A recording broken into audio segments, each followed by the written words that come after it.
ഞാൻ എനിക്ക് നിന്നെ ഒന്ന് കാണണം.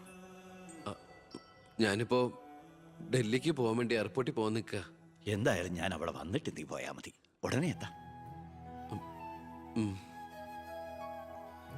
അച്ഛനാ,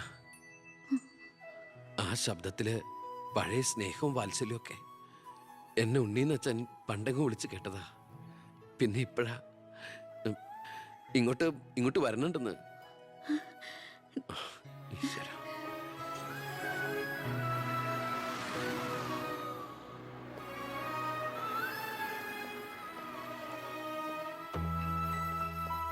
ഞാൻ കാരണം നിന്റെ യാത്ര ബുദ്ധിമുട്ടായി അല്ലേ? ഇല്ല, ഞാനത് അടുത്ത ഫ്ലൈറ്റിനാക്കി. ഓഹോ, വരൂ അച്ഛാ. പെട്ടെന്ന് കാണണമെന്ന് പറഞ്ഞപ്പോൾ നീ ഒന്ന് പകച്ചു. ഇനി എന്തിനുള്ള പുറപ്പാടാണോ എന്ന് ഓർത്തല്ലേ?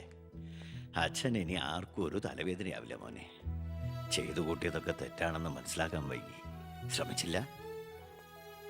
അധികാരത്തിന്റെ ലഹരിയിൽ പായായിരുന്നു ഇത്രയും കാലം. പ്രായമാകുന്നോറും കുട്ടികളുടെ മനസ്സാവുമല്ലേ? എന്ത് കണ്ടാലും സ്വന്താക്കണം എന്നൊരു മോഹം. എന്താ ഇപ്പൊ ഇങ്ങനെയൊക്കെ? മുന്നിലേക്ക് നോക്കിയപ്പോഴോ തിരിഞ്ഞു നോക്കിയപ്പോഴോ ഒരു കാര്യം എനിക്ക് ബോധ്യായി. ഞാനെന്ന രാഷ്ട്രീയക്കാരൻ വെറും ഒരു വട്ടപൂജ്യമാണെന്ന്. എന്നിൽ അച്ഛൻ ഒരു മൃഗമായിരുന്നു എന്ന്.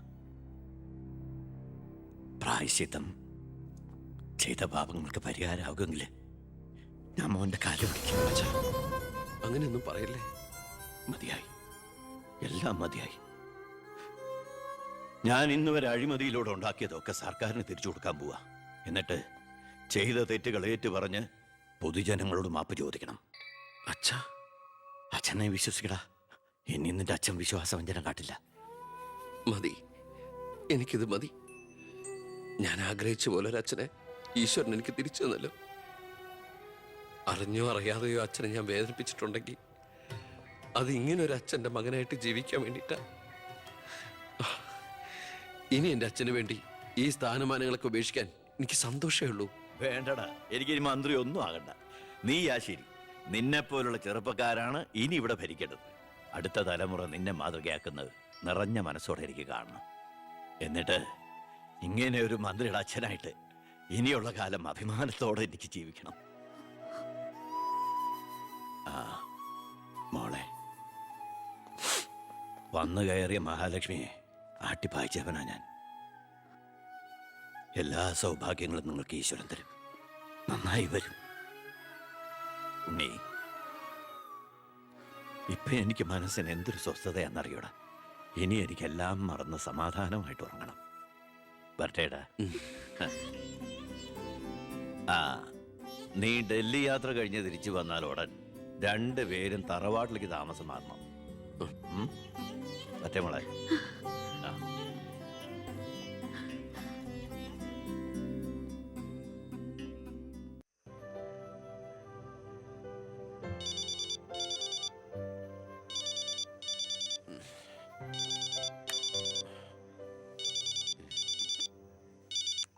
ഹലോ.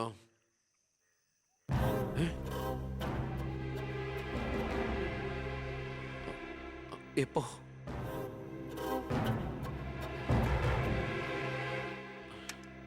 മുൻ വിദ്യാഭ്യാസ മന്ത്രി ബാലഗംഗാധര മേനോൻ കാറപകടത്തിൽ കൊല്ലപ്പെട്ടു.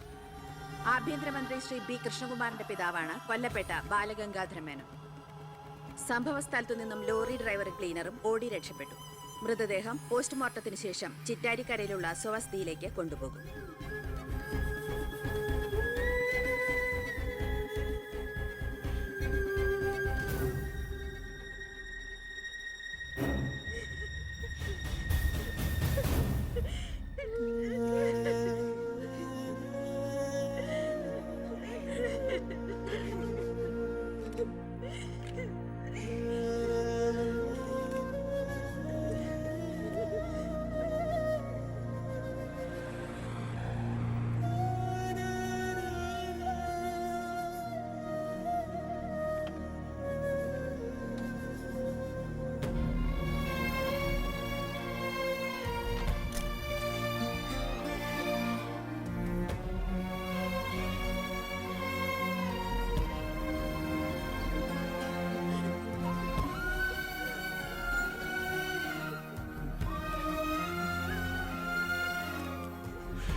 ഇതിപ്പോ ആക്സിഡന്റ് ആണോ കൊല്ലിച്ചതാണോ എന്ന് ആർക്കറിയാം.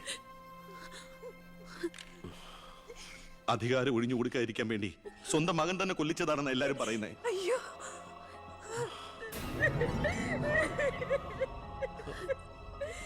എന്നിട്ട് ആ സമയത്ത് ഒരു ഡൽഹി യാത്രയിൽ ആരും സംശയിക്കില്ലല്ലോ.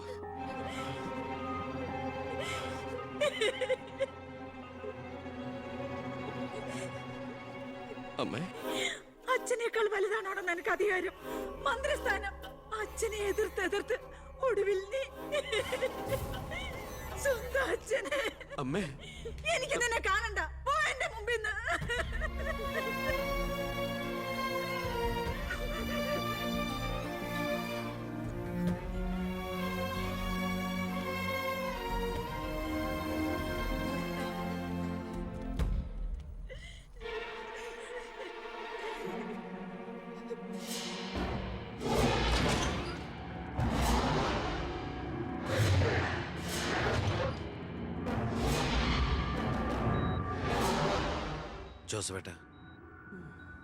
ജോസഫേട്ടൻ അച്ഛൻ്റെ കൂടെ എങ്ങനെയാ?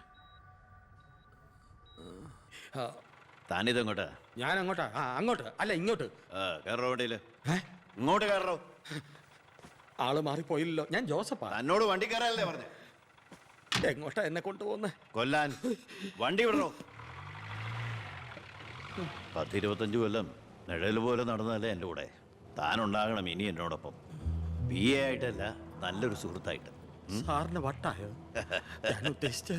താനൊന്നും ഉദ്ദേശിക്കണ്ട. ഇത്രയും കാലം എനിക്ക് വട്ട് തന്നെയായിരുന്നു. ഇപ്പൊ തിരിച്ചറിവ് വന്നു. എൻ്റെ മോൻ എൻ്റെ കണ്ണ് തുറപ്പിച്ചിടും. എന്റെ ഈശോയെ, ഞാൻ എന്തായി കേൾക്കുന്നത്? ലക്ഷ്മിക്ക് സന്തോഷമായി കാണുമല്ലേ? അതല്ലേ രസം. ഞാൻ അവളോട് ഒന്നും പറഞ്ഞില്ല. ഒരു സസ്പെൻസ് ആയിക്കോട്ടെ.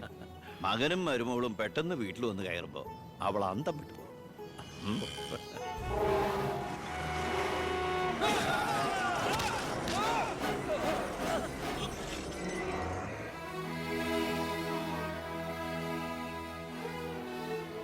ആ ഇടിയിൽ ഞാൻ തെറിച്ചുപോയി.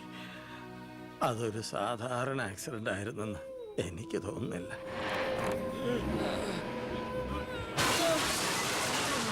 അല്ലെങ്കിൽ പിന്നെ ആ ലോറി പിന്നോട്ടെടുത്ത ശേഷം പിന്നെയും കൊണ്ടുവന്നിടിച്ച എന്തിനാ? മനപ്പൂർവ്വം ആരോ ജയിച്ച പോലെ.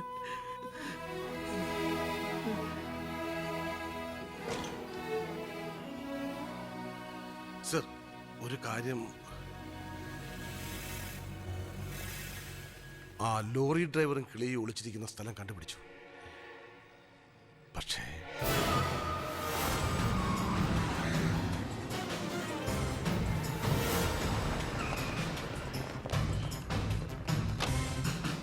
ആ ഗേറ്റ് ക്ലോസ് ചെയ്യൂ. ആരെയും വെളിയിലേക്ക് വിടണ്ട. Come on, round up, go fast. Sir, എന്താ? Sorry madam.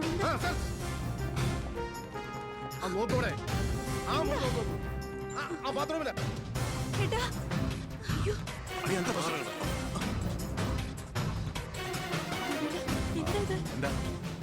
Look that.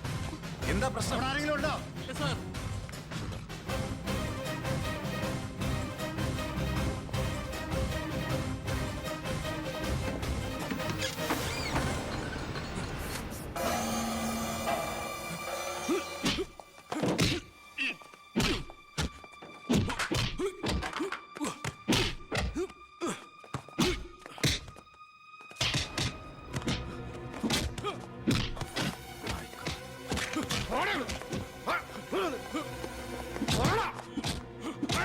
ആരും കേട്ടാ നീ മേനോ സാറിനെ കൊന്നു?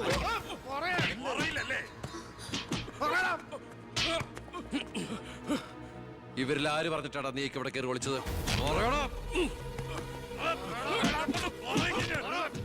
ഒന്ന് നിർത്തുന്നുണ്ടോ? അമ്മേ, എന്താ ഇവിടെ? അമ്മേ, ഇവന് അച്ഛനെ, എന്നിട്ട് ഈ വീട്ടിൽ തന്നെ. വേണ്ട, നീ നിന്റെ പോലീസും ചേർന്ന് എന്നെ ബോധ്യപ്പെടുത്താനാണ് ഈ വേഷം കെട്ടെങ്കിൽ അത് വേണ്ട. നിനക്ക് എന്ന് തുടങ്ങിയടാ നിന്റെ അച്ഛനോട് ഇത്ര സ്നേഹം? ദയവ് ചെയ്ത് ഇവിടുന്ന് ഇറങ്ങി പോകുന്നുണ്ടോ? ഇല്ല, ഇവനെ കൊണ്ട് സത്യം പറയിപ്പിച്ചിട്ട് ഞാൻ പോവൂ. ഈ ലോകത്ത് എന്റെ അമ്മയെ മാത്രം എനിക്ക് ബോധിപ്പിക്കണം ഞാനല്ല എന്റെ അച്ഛനെ കൊന്നതെന്ന്. പറയടാ, ആരടാ നിന്റെയൊക്കെ പിന്നില്?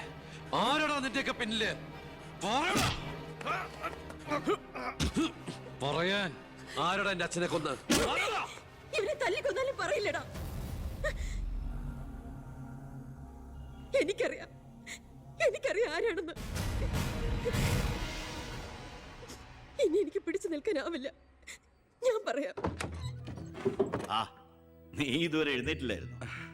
ഇന്നലെ ശകലം ലേറ്റായി. ശരി, ഞാൻ കുറെ നേരം കാത്തിരുന്നായിരുന്നു. എന്താ അച്ഛാ രാവിലെ? എനിക്കൊന്ന് അമ്പലത്തിൽ പോകണം. അമ്പലത്തിലേക്കോ? അതെ, 20 കൊല്ലങ്ങൾക്ക് ശേഷം. ആ പിന്നെ ഞാൻ ഇന്നലെ നമ്മുടെ ഉണ്ണിയുടെ അടുത്ത് പോയിരുന്നു. പരസ്പരം എല്ലാ വിഷമങ്ങളും പറഞ്ഞു തീർത്തു. അവൻ വെറും പാവാ മോനെ, ശുദ്ധഭാവം. ഇപ്പൊ എന്റെ മനസ്സ് മുഴുവൻ കുറ്റബോധ. നമുക്കെന്താടാ ഭ്രാന്തായിരുന്നു? ആവശ്യമില്ലാത്തതൊക്കെ ചിന്തിച്ച് ഒടുവിൽ നമ്മുടെ ഉണ്ണിയെ ഓർക്കുമ്പോ തന്നെ സഹിക്കാൻ വയ്യ. ഞാൻ ഇതുവരെ ഉണ്ടാക്കിയ കോടികളുടെ കള്ളപ്പണം മുഴുവൻ സർക്കാരിന് തിരിച്ചേൽപ്പിക്കാൻ പോവാ. എന്താ നീ എന്താ ഒന്നും മിണ്ടാത്ത? ഞാൻ എന്നും അച്ഛനെ അനുസരിച്ചിട്ടല്ലേ ഉള്ളൂ. അച്ഛൻ എന്തു പറയുന്നോ ഞാൻ അതുപോലെ ചെയ്യാം. ഇതുപോലെ തങ്കപ്പെട്ട മരുമക്കളെയും മോനെയും കിട്ടിയതാ എന്റെ സമ്പാദ്യം. ആ, എല്ലാം നല്ലതിനാണെന്ന് ഓർത്ത് സന്തോഷിക്കാം അല്ലേ? ആ പവി, അമ്പലത്തിൽ പോയതിന് ശേഷം ഞാൻ ആ വഴി തന്നെ തിരുവനന്തപുരത്തേക്ക് പോകും. അവിടെ ഒരു പത്രസമ്മേളനം അറേഞ്ച് ചെയ്തിട്ടുണ്ട്. ജനങ്ങളുടെ മുമ്പിൽ ഞാൻ എന്ന അഴിമതിക്കാരൻ്റെ കുറ്റസമ്മതം. എനിക്കിപ്പോൾ വേണ്ടത് മനസമാധാനമാണ്. മനസമാധാനം മാത്രം.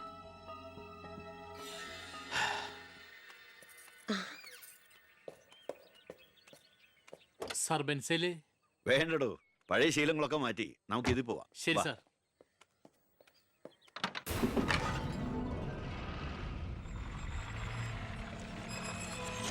White ambassador KL188888 X minister Balagangadhara Menon. 8 മണിക്ക് മുമ്പേ കാർ നാഷണൽ ഹൈവേ വഴി വരും. കൊലപാതകമാണെന്ന് ഒരിക്കലും സംശയിക്കാത്ത വിധത്തിൽ കാര്യങ്ങൾ തീർക്കണം. ഓക്കെ? ആ.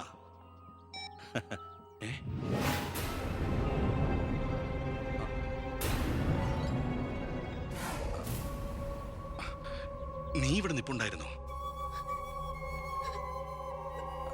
അല്ല മോളെ, നിന്റെ അച്ഛൻ പറഞ്ഞ കേട്ടില്ലേ, മനസമാധാനമാണ് വലുതെന്ന്. നിന്റെ അച്ഛന് മനസമാധാനം വന്നപ്പോ എനിക്കത് നഷ്ടപ്പെട്ടു. വർഷങ്ങൾ കൊണ്ട് ഞാൻ നേടിയത് മുഴുവൻ ഒറ്റ നിമിഷം കൊണ്ട് ഇല്ലാതാക്കണമെന്ന് പറഞ്ഞിട്ട് പോയത് കേട്ടില്ലേ? അയാൾക്കിപ്പോ ഭ്രാന്താ. മോനോട് ഒത്തുകൂടിയ എന്റെ ഭ്രാന്ത്. നീ ഒന്നും അറിഞ്ഞിട്ടില്ല. പൊയ്ക്കോ പൊയ്ക്കോ. ഇല്ല, ഞാൻ സമ്മതിക്കില്ല. എന്റെ അച്ഛനെ കൊല്ലാൻ ഞാൻ സമ്മതിക്കില്ല.